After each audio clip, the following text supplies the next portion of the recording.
Twisted Sister is set to reunite in 2026 for worldwide performances celebrating their 50th anniversary.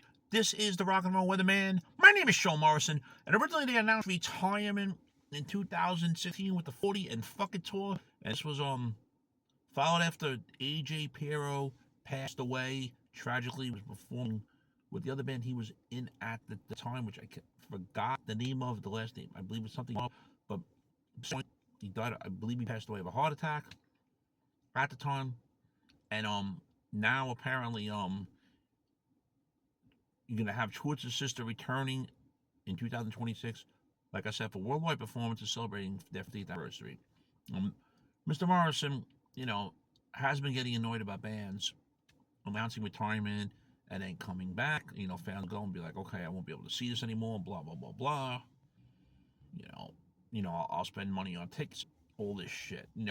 Twisted Sister, since they got back together in 2001, after the September 11th tragedies, they have been performing live and all. There's a lot of calls for them to perform and all. They didn't really record any new music after that, but they still perform live. I'm not saying they did full world tours, like 50 tours here and there, because the guys were involved in other business ventures as well. But they did go out there and do dates here and there, a lot of festival dates, and full details remain under wraps. Founding guitarist and their manager JJ French couldn't contain his excitement about reaching a milestone that seemed impossible.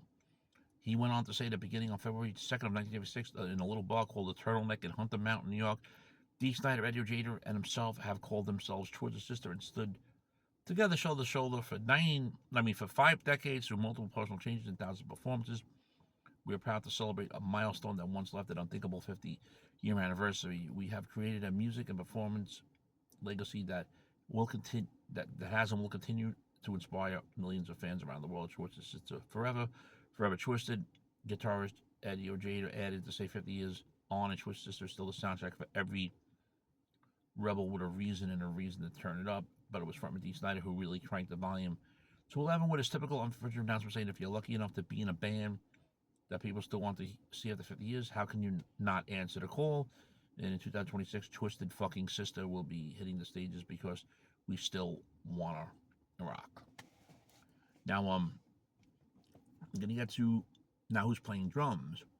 His name is Mr.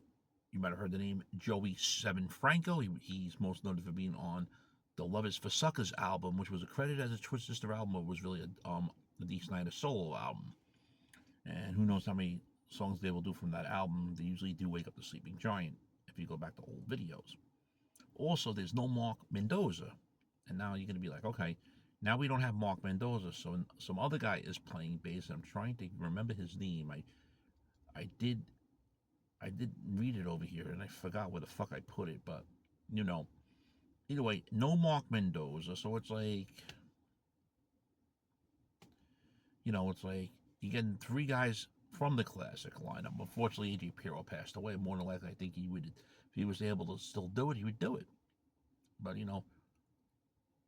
Mark Mendoza was great in the band and everything. And why is he not doing it? They don't fully say.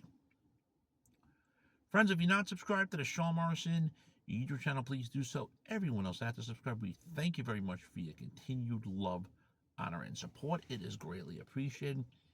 The man that is going to be taking the place of Mark Mendoza is Russell Pizzuto, and he will be playing bass. And apparently, he's been a tour member of Dee Snider's solo projects, which I was able to get some information on that. So there's your answer on that.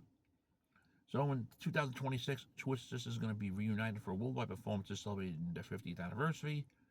What do you think, friends, about them coming back after 10 years of retirement? Do you think it's wrong that they decided to unretire? Do you think it's not fair to the fans? Or you'd be like, fuck it, I'll go to the concert. Your thoughts, friends. Shame, shame, shame.